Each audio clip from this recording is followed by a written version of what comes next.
అదే RTV app వార్తల్ని క్షణాల్లో చదివే అవకాశం ఉంటుంది. ఒక న్యూస్ పేపర్, ఒక టెలివిజన్ ఛానల్ మీ చేతుల్లో ఎప్పుడూ ఉంటాయి. అదే ఆదేశం మేరగా జిల్లా వ్యాప్తంగా ఈ 21 గ్రామాలకి జిల్లా స్థాయి అధికారులను కేటాయించి ప్రతి యూనిట్ని ఫీల్డ్లోనే గమనించి వెరిఫై చేయడం జరిగింది. ఈ వెరిఫికేషన్ పూర్తయిన తర్వాత జిల్లాలో సుమారు 800 పైన మంది పూర్తిగా దళిత బంధు అమౌంట్స్ని పొందని వారు, వీళ్ళకి మిగిలిన అమౌంట్స్ 2 రకాలుగా మనం చూడడం జరిగింది. మొట్టమొదటిగా 50,000 కిందున్న వాళ్ళు, అంటే సుమారు 9 లక్షలు అందింది, 50,000 మిగిలింది. అలాగే 50,000 పైన ఇంకా అందాల్సిన వాళ్ళు ఎలిజిబుల్ బెనిఫిషరీస్. 50,000 తక్కువ ఉన్న వాళ్ళకి అదే యూనిట్లో వర్కింగ్ క్యాపిటల్ కోసం ఆ డబ్బులు పెట్టుకుంటే బాగుంటుందని ఒక సలహా లబ్ధిదారులకు ఇవ్వడం జరిగింది.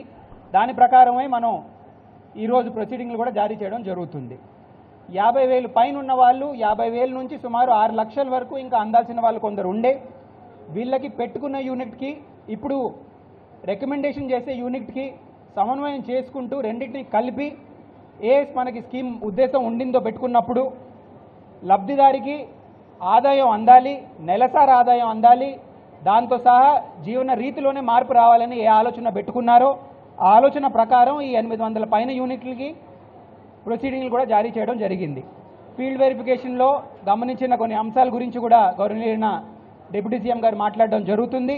ఈ మాటలతో ఈ కార్యక్రమానికి ప్రత్యేకంగా వచ్చిన ముఖ్య అతిథి మన డిప్యూటీ సీఎం గారిని నేను ఆహ్వానిస్తూ వారి సందేశాన్ని అందించమని విజ్ఞప్తి చేస్తున్నాను. Thank you.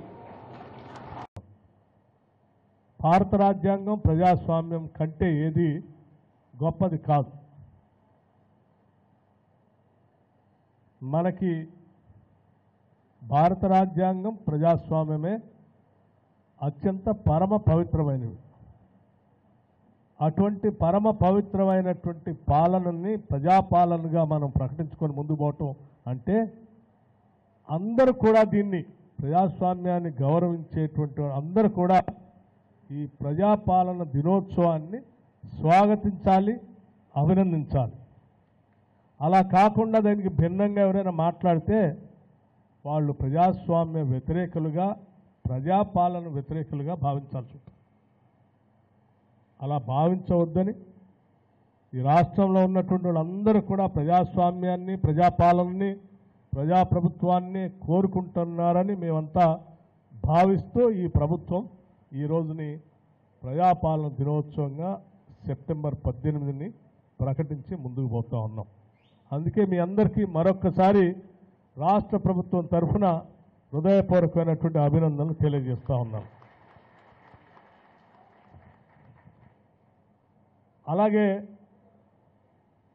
రాష్ట్ర వ్యాప్తంగా ఈరోజు మనం చేస్తున్న కార్యక్రమాలన్నీ హైదరాబాదులో రాష్ట్ర ముఖ్యమంత్రి రేవంత్ రెడ్డి గారు, ఇతర జిల్లాల్లో ఆయా జిల్లాలకు సంబంధించినటువంటి మంత్రులు,